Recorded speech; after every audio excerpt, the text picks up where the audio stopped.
L'invité de Béatrice Rulle, 6 minutes avec Thierry Potello. Il est conseiller d'État concernant et chargé des sports, bien évidemment, concernant la nouvelle patinoire, Béatrice. Bonjour Thierry Potello. Bonjour. Merci d'être sur Radio Lac ce matin. Vous avez donc présenté hier le projet lauréat pour la patinoire de Trèfle-Blanc. Le miracle de Pâques se produit avant l'heure. Genève va enfin avoir une nouvelle patinoire. Alléluia. Alléluia. On voit en tout cas quelle sera sa forme. Et c'est vrai qu'elle est très enthousiasmante. C'est une belle œuvre qui sera proposée aux Genevoises et aux Genevois.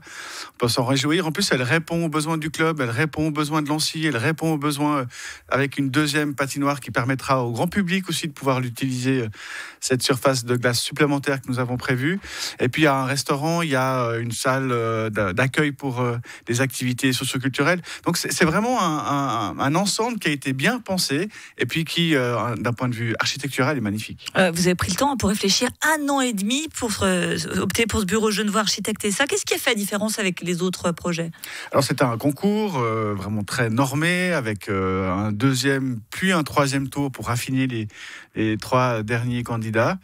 Ce qui a été effectivement très important pour les membres du jury, en tout cas de ce qu'ils m'ont dit, c'est qu'il fallait allier cette surface qui est quand même assez restreinte avec une envergure de répondre aux besoins du club et puis un confort pour les spectatrices et les spectateurs.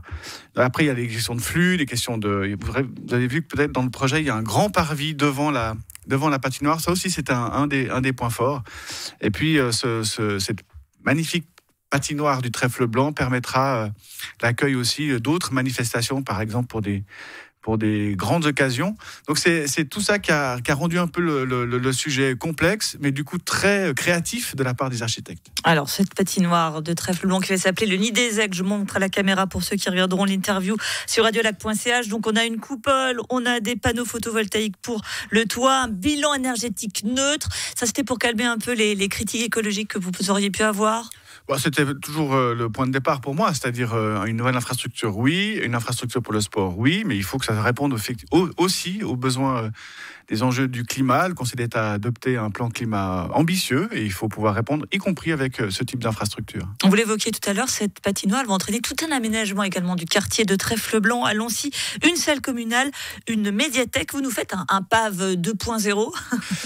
Au fond, c'est de se dire, c'est un peu le trait d'union entre différents quartiers de Lancy. C'est aussi pour ça que j'ai souhaité que la ville de Lancy soit pleinement associée dès le départ à la conception. Puis ils ont été aussi participants au jury. Et puis c'est vraiment penser cette infrastructure sportive dans le cadre d'un environnement qui est celui évidemment de la ville de Lancy, puis de répondre aux besoins des habitantes et des habitants. Il y aura une salle socio-culturelle, il y aura une salle d'exposition, on va faire un accès très facilité aussi pour les personnes en situation de handicap. Donc on a vraiment pensé cette infrastructure pour permettre une activité sportive, physique et culturelle à tout le monde. 8500 places, des plateaux multiformes s'ouvrant sur des terrasses et des galeries vitrées. Voilà ce qu'on nous promet.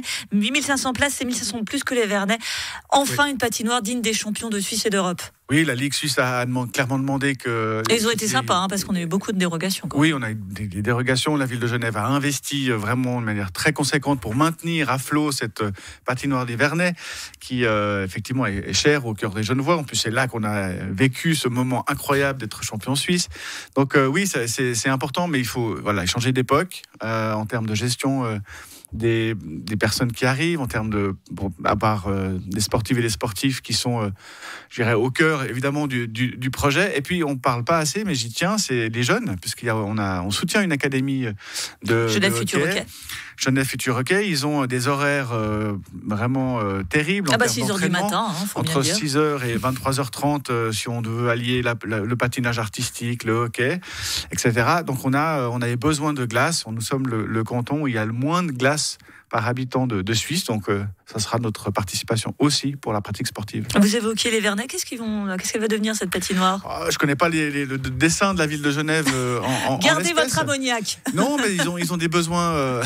Non, ils vont la changer en plus. Ils ont des besoins de glace pour les clubs, et c'est bien aussi de penser aux clubs amateurs qui ont besoin de surface pour pouvoir s'entraîner. Alors vous évoquiez le fait qu'on manquait de glace à Genève. on manque de tout en termes d'infrastructures sportives. Pour tous les pratiquants qui nous écoutent, ils doivent se dire c'est cool pour le hockey, mais qu'en est-il pour tous les autres sports? C'est quoi le prochain objectif de votre département? Qu'est-ce que vous allez nous promettre? Parce que là, il y a quand même un vrai défi, si on le sait. Il y a un vrai défi et l'idée, c'est que comme les communes sont compétentes pour travailler sur et proposer des infrastructures sportives, c'est leur domaine d'activité. On dit qu'à Genève, il y a peu de compétences pour les communes. Là, elles en ont une belle.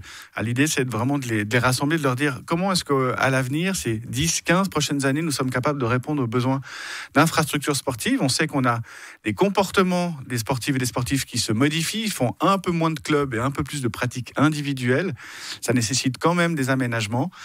Donc on va, fort du plan stratégique cantonal du sport, rassembler les communes puis travailler sur un plan nous permettant de développer des infrastructures. Je pense notamment aux piscines. On a besoin, on a un on va rappeler qu'on a un champion olympique. On a des champions d'Europe et de Suisse, mais on a un champion olympique aussi qui s'entraîne juste à côté. Exactement, Roman est au taquet pour les JO et c'est pas le seul, donc on s'en réjouit. Merci beaucoup Thierry Apotello, conseiller d'État chargé des sports. Et donc si vous voulez voir à quoi ressemble ce nid des aigles, c'est à voir à l'Event Center de la Praille jusqu'à jeudi prochain avec les autres projets lauréats. Absolument. Donc voilà, n'hésitez pas et on se réjouit en 2028, vous nous promettez. Fin 28, c'est le calendrier. C'est rendez-vous, on ira manger une fondue. Merci à vous.